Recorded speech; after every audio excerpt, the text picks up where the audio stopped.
नमस्कार दर्शकों, अनादि न्यूज में आपका स्वागत है। मैं हूं समंदर सिंह राजपूत। आप मेरे साथ देख रहे हैं अलर्ट विद समंदर। इस कार्यक्रम में हम आपको अपराध जगत से हो रही हर छोटी बड़ी घटनाओं और हादसों और जालसाजी जैसे वारदातों से रूबरू कराते हैं, ताकि आप भी अपने आसपास घट रहे ऐसे अपराधों से अलर्ट हो सके।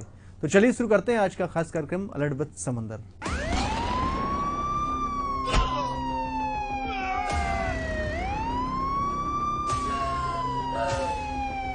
आज के इस खास कार्यक्रम की शुरुआत करेंगे ऐसे ट्रिपल हत्याकांड की, जिसके बारे में जिसने भी सुना उनके होश उड़ गए।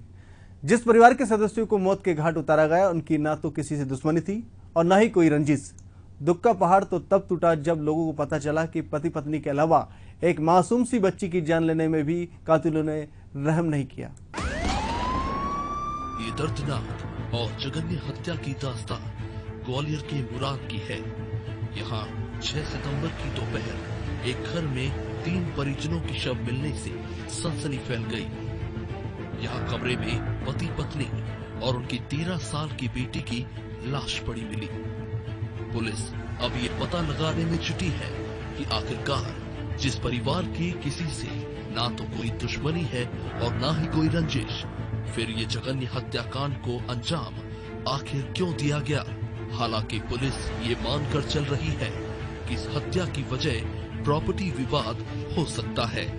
ग्वालियर में थाना मुरार क्षेत्र अंतर्गत ये तिकोनिया क्षेत्र है, जहाँ पे एक जगदीश पाल रहते थे। इनका 2 मंजिला भवन है और इसके प्रथम तल पर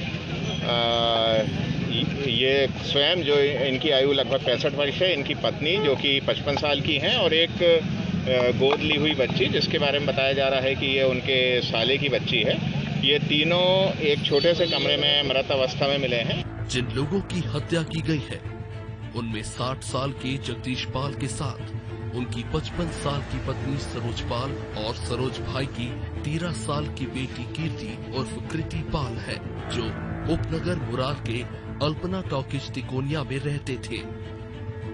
पड़ोस की मालती पाल के घर कृति उनके बच्चों को खिलाने जाती थी, लेकिन 4 सितंबर से वो उनके घर नहीं गई। इसलिए 6 सितंबर की दोपहर जब मालती कृति को देखने उसके घर पहुंची, तब वहां दरवाजा खुला हुआ मिला।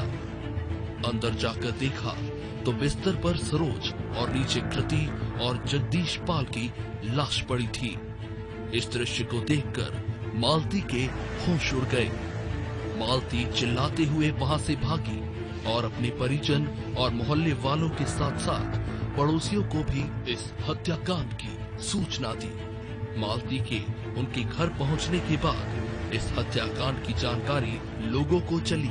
4 तारीख की रात को 10:30 बजे ये सभी आपस में बातचीत किए थे, और उसके बाद कल ये नहीं दिखे, और आज सुबह जब इन्होंने धक्का दिया जोर से, तो फिर ये दरवाजा खुल गया। बाहर से ताला नहीं लगा था जैसा पड़ोस में रहने वाली महिला जब उनके घर आई तो तिहरे हत्याकांड का लोगों को पता चला।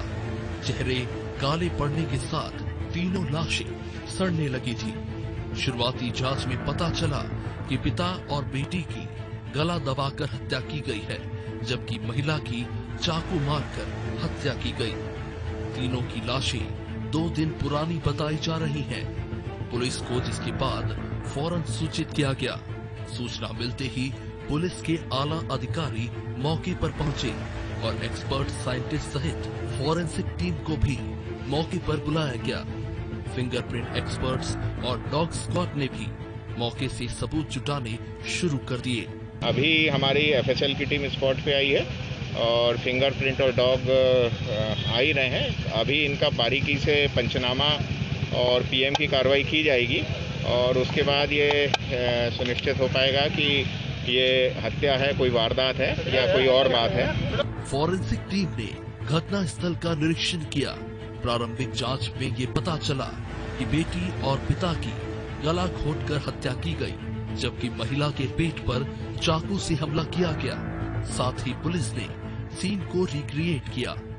माना जा रहा है कि पहले बच्ची और फिर जगदीश पाल की हत्या की गई, जिस दौरान विरोध करने पर सरोज को भी मार दिया गया। ये अभी चूंकि मैंने बताया बड़ी प्राथमिक सी चीज है। अभी सबसे पहले हमारा काम ये है कि बॉडी का प्रॉपर पंचनामा, निरीक्षण और पीएम हो जाए। बाकी अन्य एंगल जो है उसके लिए हमने टीमें लगा दी हैं, जिससे कि यदि कोई वारदात है तो उसमें समय हमारा बर्बाद ना हो, जल्द से जल्द हम इसको निकालें। ठीक है। पुलिस ने जब कमरे में कदम रखा तो ये पाया कि सरोज की डेड बॉडी बिस्तर पर पड़ी थी।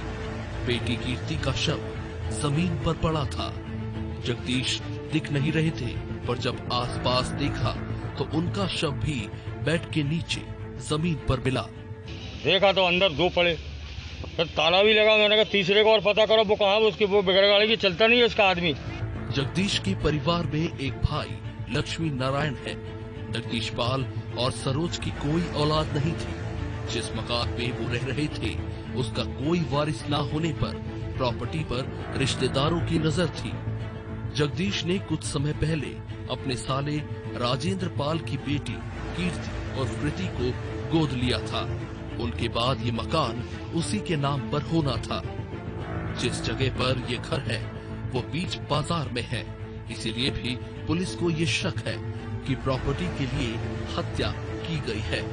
जगदीश के घर के ताले भी टूटे मिले, लेकिन लूट या चोरी जैसा कुछ भी नहीं हुआ। 3 मिले हैं अंदर। कौन है? तो एक तो लड़की है 10-11, उन्होंने गोद ली थी, जगदीश है उसका नाम। ये कोई किसी की उनकी दुश्मनी नहीं है, संपत्ति दुश्मनी है उसकी। ये जायदाद खा गई गरीबों को। पड़ताल में पता चला है कि जगदीश पाल कुछ साल पहले तक वेल्डिंग का काम करते थे, लेकिन उसके बाद उनका स्वास्थ्य बिगड़ने लगा। उसने कई साल से काम धंधा छोड़ दिया था। अभी वो ठीक से चल भी नहीं पाता था और पत्नी सरोज की भी उम्र हो चली थी। घर के नीचे दुकान है, जिन्हें किराए पर देकर ही घर का खर्चा चल रहा था।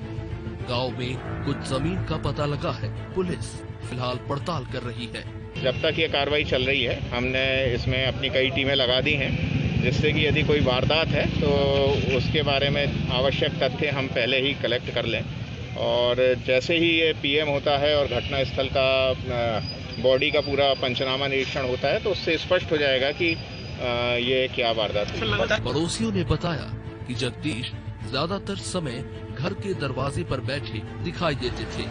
अक्सर 100 मीटर के एरिया में वो वॉक करते नजर आते थे, लेकिन 4 सितंबर की शाम से उनको किसी ने नहीं देखा। जिस अवस्था में उनकी लाश मिली है, इससे ये आशंका जताई जा रही है कि 4 सितंबर की रात या 5 सितंबर की दोपहर इस वारदात को अंजाम दिया गया। सोमवार को पाल परिवार के 3 सदस्यों की दर्दनाक हत्या के बाद मामले का खुलासा करने के लिए पुलिस दिन रात जांच पड़ताल में जुटी है। ग्वालियर एसपी ने अपने बेहतरीन पुलिस जवान और अफसरों को एक कर 10 विशेष टीम बनाकर इस ट्रिपल मर्डर का खुलासा करने के लिए लगा दी है। बीते 24 घंटों में पुलिस की इन 10 टीमों ने घटना स्थल के आसपास 5 स्थानों पर लगे 28 सीसीटीवी कैमरे खंगाले हैं। करीब 25 संदेहियों को उठाकर थाने लाया गया है। 3 व्यक्तियों की हत्या, जिसमें एक वृद्ध पुरुष है और एक महिला है 55 वर्षीय उनकी पत्नी, और एक 10 वर्षीय बच्ची। इनकी हत्या विभिन्न तरीके से की गई थी। उसके पश्चात प्रथम दृष्टया ये संपत्ति संबंधी अपराध लग भी रहा था, और साथ में ये थोड़ा भ्रम की स्थिति भी थी, क्योंकि जेवरात पहने हुए थी महिला, और घर में वस्तुतः कोई बताने वाला नहीं था कि क्या संपत्ति गई है या नहीं गई है। स्रोतों से महत्वपूर्ण सूचना प्राप्त हुई, जिसके आधार पर 2 लोगों को पकड़ा गया है, और मालूम पड़ा है कि ये संपत्ति संबंधी अपराध था। चुराने के लिए संपत्ति, सोना चांदी और कैश लेने के लिए ये सब घटना घटित की गई थी। आरोपी फरियादी के मकान के ठीक सामने रहता है और रिश्ते में भी कुछ लगता है, और दूसरा आरोपी उसका मित्र है। दोनों ने मिलकर के ये घटना घटित की है। घटना में प्रयुक्त चाकू और कट्टा ये जब्त किया जा चुका है। ग्वालियर में हुए ट्रिपल मर्डर का पुलिस ने खुलासा कर दिया है। 72 घंटे के भीतर पुलिस ने हत्या के तीनों आरोपियों को धर दबोचा। आरोपियों से 4 लाख मशरूका, 39,000 रुपए नकद के अलावा 2 बंदूक और कारतूस बरामद किए गए हैं।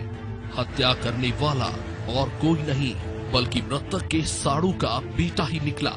उसने अपने 2 दोस्तों के साथ मिलकर इस पूरी वारदात को अंजाम दिया। तीनों आरोपी चोरी करने घर में घुसे थे, लेकिन घर में दाखिल होने के बाद जिसकी नींद खुलती गई उसी आरोपी जान से मारते गए। एक एक करके मौसा, मौसी और मौसेरी बहनों को आरोपी ने मौत के घाट उतार दिया। इस पूरे हत्याकांड का मास्टरमाइंड जो रिश्ते में मृतक का भतीजा है, दरअसल रिश्ते के नाम पर कलंक निकला। भतीजे सचिन पाल, तरुण झा और मोनू ने पुलिस को पूरी घटना बयां की है।